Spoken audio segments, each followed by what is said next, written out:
Assalamualaikum warahmatullahi wabarakatuh. Sebelumnya perkenalkan, nama saya Ahmad Sasi.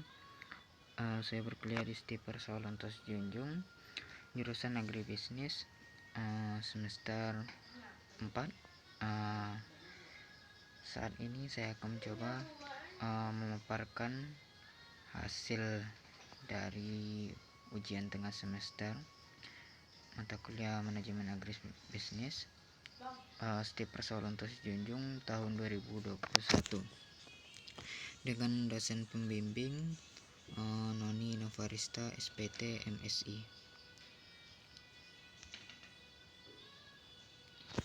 Oke, di sini saya mendapat tema yaitu subsistem budidaya pertanian atau subsistem produksi pertanian. Jadi di sini saya mengambil komoditinya tanaman porang. Oke, yang pertama pengertian budidaya.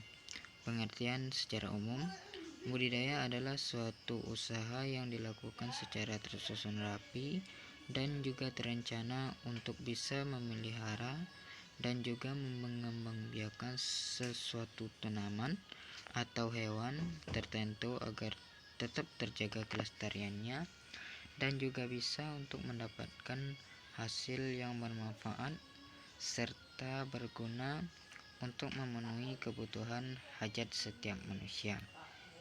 Nah, kalau kebanyakan di zaman sekarang itu orang-orang membudidayakan baik itu tanaman maupun peternakan itu semata-mata untuk memenuhi kebutuhan hajat setiap manusia. Tetapi juga ada beberapa orang yang memang membudidayakan tanaman atau ternak itu untuk menjaga kelestariannya. Selanjutnya, budidaya itu adalah upaya mengembangbiakan hewan atau tumbuhan yang dilakukan oleh peternak atau para petani. Nah, kalau di budidaya ini pelopornya itu adalah peternak ataupun petani. Oke, kita lanjut. Nah, di sini kita lihat pengertian budidaya itu menurut para ahli. Yang pertama itu ada menurut Khairon Hanum. Beliau berpendapat bahwasanya budidaya itu adalah suatu upaya yang mampu menghasilkan bahan pangan atau produk agroindustri lainnya dengan menggunakan sumber daya tumbuhan dan juga menjadikan tanaman hortikultura, tanaman perkebunan, dan juga tanaman pangan sebagai objek budidaya. Nah, beliau di sini lebih fokus kepada budidaya untuk memenuhi hajat dari manusia tadi. Selanjutnya, Sun Jian juga berpendapat bahwasanya budidaya itu adalah pengembangan pertanian yang dilakukan oleh masyarakat agar bisa mendapatkan hasil yang mampu memenuhi keperluan pokok manusia. Nah, pada intinya hampir sama dengan Khairon Hanum tadi. Pada intinya dia itu budidaya itu dianggap sebagai salah satu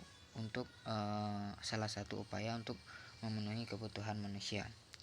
Selanjutnya, peraturan RI nomor 18 itu juga berpendapat bahwasanya budidaya itu adalah suatu kegiatan pengembangan dan juga pemanfaatan sumber daya nabati yang dikerjakan oleh manusia dengan memanfaatkan modal, teknologi, atau sumber daya lainnya agar bisa menghasilkan suatu produk barang yang mampu memenuhi keperluannya.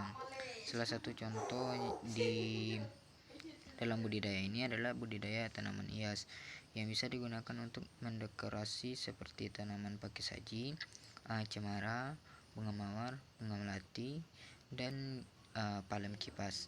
Contoh lainnya adalah budidaya tanaman pangan seperti tanaman sawi, kentang, wortel, bayam,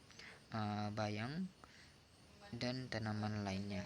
Itu itu menurut PPRI nomor 18. Oke, kita lanjutkan.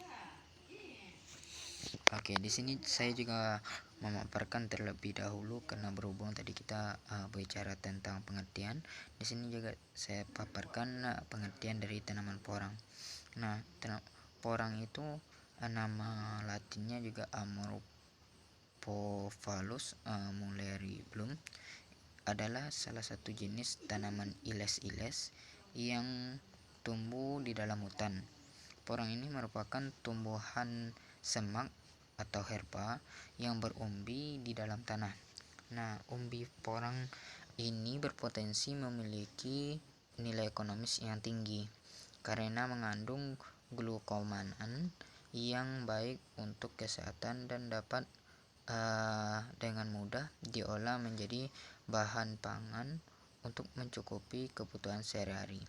Nah, kawan-kawan pasti sering melihat tanaman porang ini karena sudah booming juga di internet.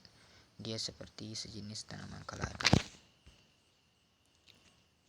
Nah, selanjutnya kita kembali kepada konsep, yaitu posisi subsistem budidaya di dalam subsistem agribisnis.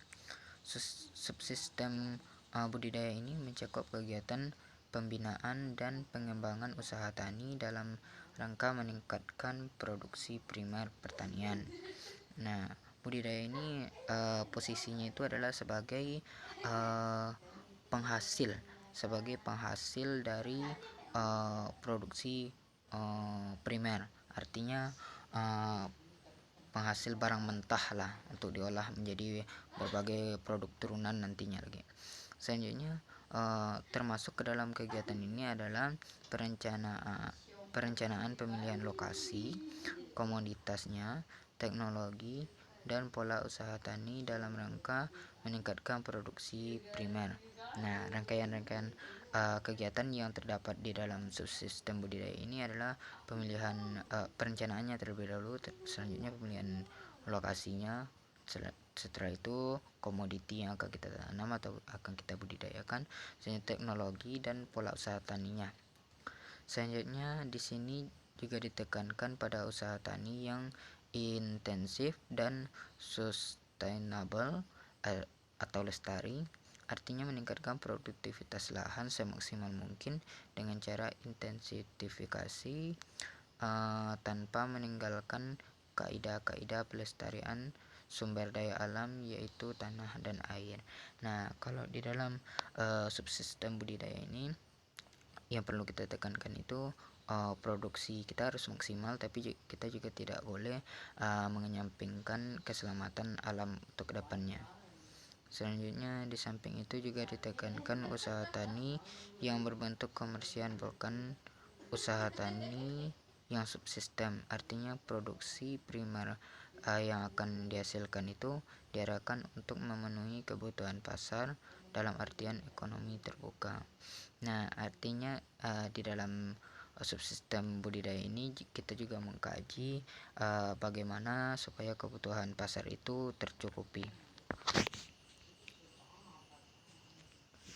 Nah, di sini saya punya bagan di mana pada bagan saya ini menunjukkan bahwasanya subsistem budidaya itu berperan sebagai penghubung antara subsistem hulu dan subsistem hilir dari agribisnis tersebut, di mana subsistem hulunya di sini dapat kita lihat itu berupa industri benih atau bibit, industri pakan, pupuk, industri obat-obatan, industri alat-alat mesin pertaniannya. Sedangkan di subsistem budidaya sendiri itu adalah kita memanfaatkan yang ada di subsistem hulu tadi sehingga bisa menunjang apa yang kita budidayakan tadi menghasilkan produksi yang maksimal. Selanjutnya di subsistem hilir itu akan mengkaji tentang bagaimana cara pengolahan setelah pasca panen, dan selanjutnya di subsistem hilir itu juga akan mengkaji bagaimana pemasaran dari produk yang sudah diolah tadi. Oke, kita lanjutkan dengan perencanaan produksi. Nah, di perencanaan produksi ini saya pertama sekali akan membahas sarana dan prasarananya terlebih dahulu. Sarana dan prasarana kita budidaya tanaman porang ini, yang pertama itu tentunya bibit porang itu sendiri. Setelah adanya bibit porang, kita memerlukan pupuk, pestisida, memerlukan skop untuk menggali lubangnya. Selanjutnya memerlukan gerobak, lahan, dan tank semprot. Nah, ini adalah gambar dari sarana dan prasarana yang kita butuhkan untuk budidaya tanaman porang itu.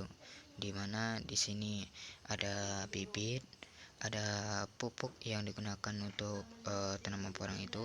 Di sini ada pupuk bigger yang fungsinya untuk memperbesar umbinya secara cepat. Selanjutnya juga ada pupuk organik untuk meningkatkan produktivitas dari umbi porang tersebut. Di sini juga ada pestisida organik yang membantu untuk membasmi hama dari porang tadi. Ada tank semprot, ada cangkul, dan ada gerobak. Nah, selanjutnya kalau kita bicara perencanaan produksi, tentunya kita juga harus mengkaji syarat tumbuh dari tanaman porang tersebut. Yang pertama itu jenis dan pH tanahnya. Tanaman porang ini memang mampu tumbuh pada jenis tanah apa saja, namun untuk memperoleh hasil yang baik, Anda disarankan untuk menyiapkan suatu tanah yang gembur dan juga subur, serta tidak tergenang air, dan pastikan tingkat keasaman tanah berada di antara 6-7. Berarti di pH tanahnya tidak boleh terlalu asam dan tidak boleh juga terlalu basah. Dia kalau tanaman porang ini pH tanah yang dia suka itu rada-rada netral. Selanjutnya kondisi lingkungan. Nah, tanaman porang ini membutuhkan naungan agar bisa tumbuh dengan baik. Tingkat kerapatan naungannya harus minimalnya itu 40%, dan umumnya naungan itu yang tepat adalah pepohonan jenis jati, mahoni, dan juga sanokeling. Nah, tanaman porang ini agar produktivitasnya bisa maksimal, kita harus menanamnya di dalam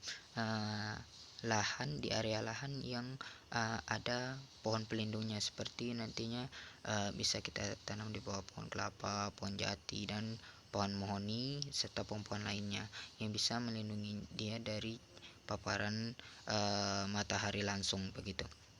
Selanjutnya hal yang perlu kita perhatikan juga iklim atau suhu. Tanaman ini mempunyai sifat khusus, yaitu toleransi sangat tinggi pada naungan atau tempat yang teduh. Tanaman ini bisa tumbuh dengan ketinggian 0-700 meter di atas permukaan air laut.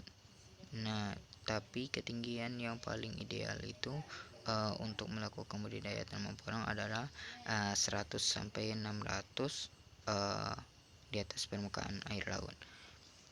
Oke, kita lanjut.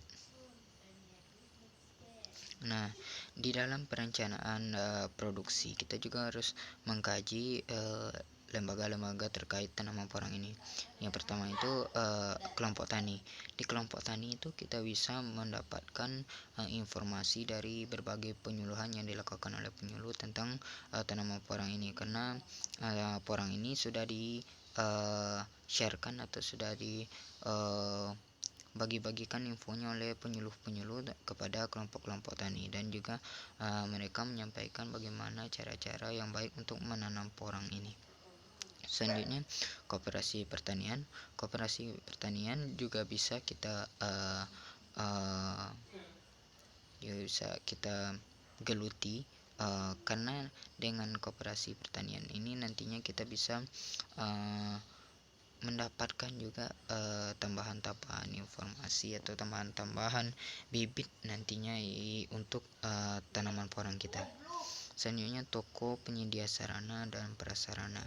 Nah, toko-toko yang menyediakan sarana dan prasarana untuk budidaya porang ini, contohnya toko penjual pupuknya tadi, penjual pestisida, dan penjual alat-alat asintannya tadi. Selanjutnya pihak-pihak pembeli. Nah, pihak-pihak pembeli ini juga bisa kita cari bisa kita pasarkan di internet maupun melalui kerjasama dengan orang-orang yang memang kita kenal di bidang-bidang porang ini.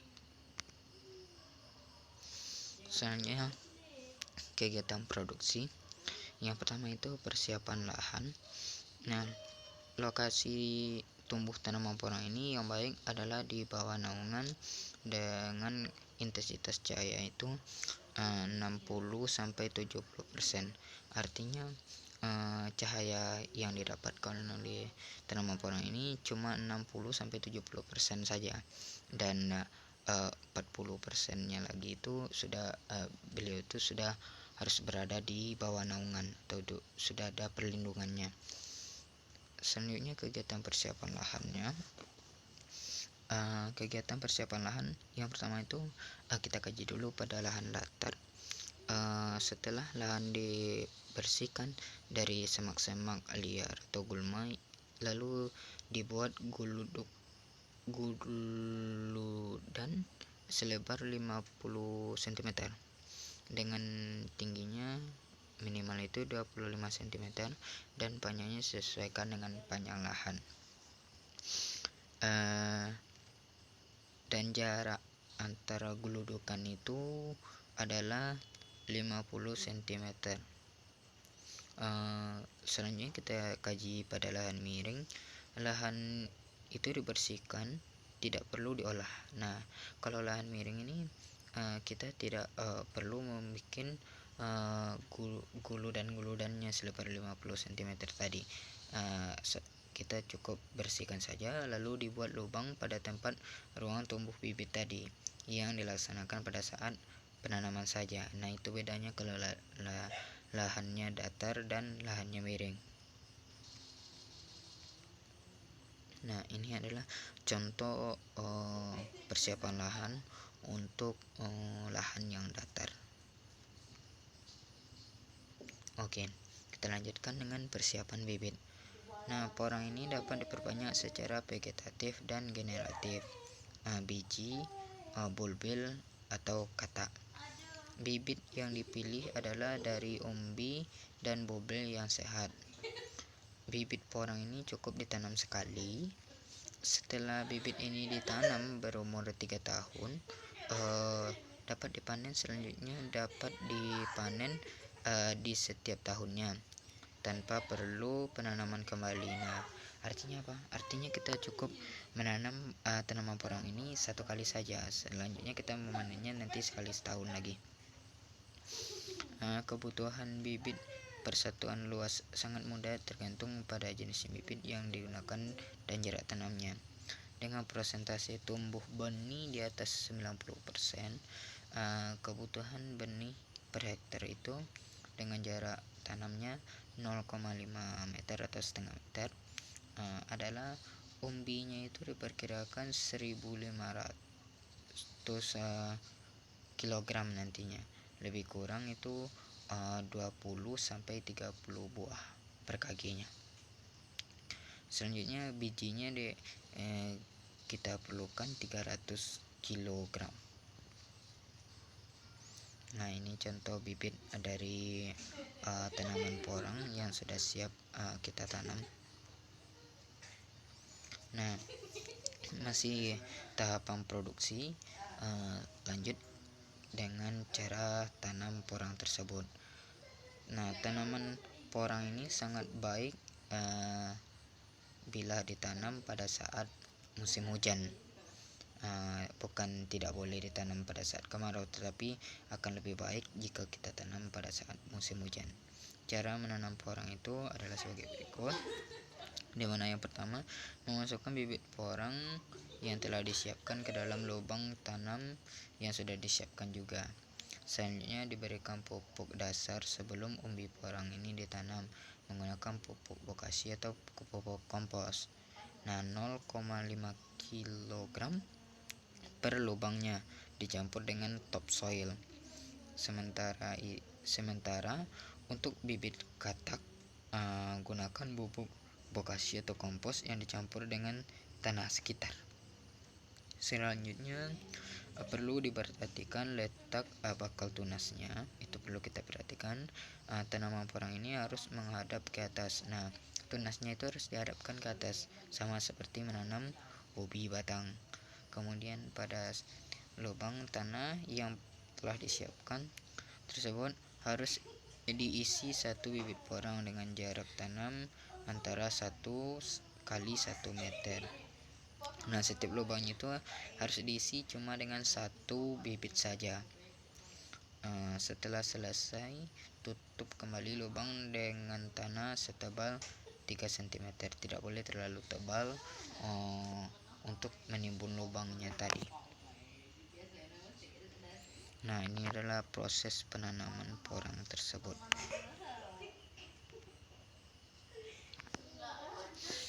Selanjutnya, pemeliharaan tanaman porang. Tanaman porang ini merupakan tanaman yang tidak memerlukan pemeliharaan secara khusus. Artinya tanaman porang ini jauh lebih simpel dari tanaman cabai.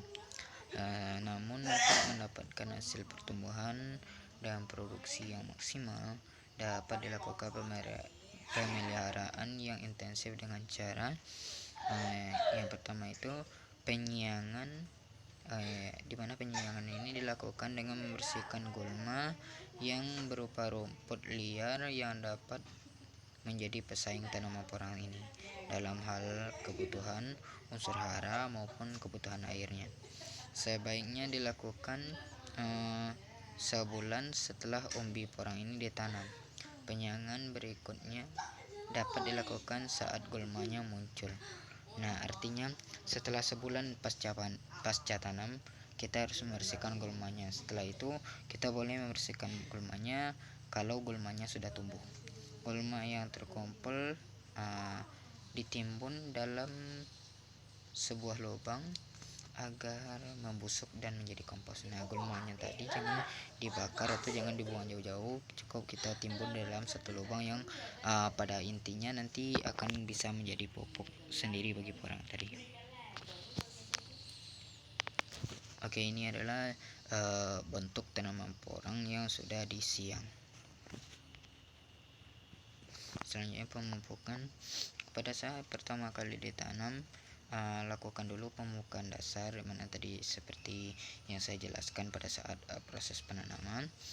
Untuk memupuk berikutnya dapat dilakukan setahun sekali pada awal musim hujan. Nah, setelah pupuk dasar ini kita cukup memupuknya setahun sekali pada saat awal musim hujan. Selanjutnya jenis pupuk adalah pupuk urea 10 gram per lubang dan SP 36,5 gram per lubang. Pemberian pupuk ini dilakukan dengan cara ditanam di sekitar batang porang. Artinya kita sebar di sekitar tanaman porang. Kita galikan sedikit, setelah itu kita timbun lagi. Nah, ini adalah proses pemupukan. Selanjutnya pengamanan pohon pelindung. Porang ini merupakan tanaman yang butuh naungan. Oleh karena itu kita perlu melakukan pemeliharaan terhadap pohon pelindung agar pohon pelindung ini dapat tumbuh dengan baik. Nah, kalau misalnya kita tanaman jati atau tanaman mahoni sebagai pelindungnya tadi, kita juga perlu memerhatikan pohon pelindungnya ini. Kita juga perlu memupuk, merawatnya sehingga tanaman pelindungnya ini juga dapat tumbuh dengan baik. Selanjutnya, panen tanaman porang. Tanaman porang ini dapat dipanen untuk pertama kalinya setelah berumur mencapai 2 tahun. Nah, setelah itu tanaman ini dapat dipanen setahun sekali tanpa harus menanam kembali umbinya. Nah, setelah pasca tanam kita dapat memanen tanaman porang ini untuk pertama kalinya itu setelah berumur 2 tahun. Setelah itu boleh kita panen setahun sekali lagi. Tanaman porang ini hanya mengalami pertumbuhan selama 5-6 bulan tiap tahunnya pada musim penghujan. Di luar masa itu, tanaman ini mengalami masa istirahat atau dorman dan daunnya akan layu sehingga tampak seolah-olah mati. Nah, tanaman ini, porang ini suburnya itu 5-6 bulan saja. Setelah 5-6 bulan ini dia akan tampak layu, bahkan dianggap oleh kita itu seperti tanaman yang sudah mati. Waktu panen porang itu dilakukan pada bulan April sampai bulan Juli, masa dorma. Nah, masa layunya inilah kita panen tanaman porang ini. Umbi yang dipanen adalah umbi yang sudah besar. Nah, ini adalah umbi-umbi yang sudah dipanen. Oke. Mungkin itulah hasil presentasi saya.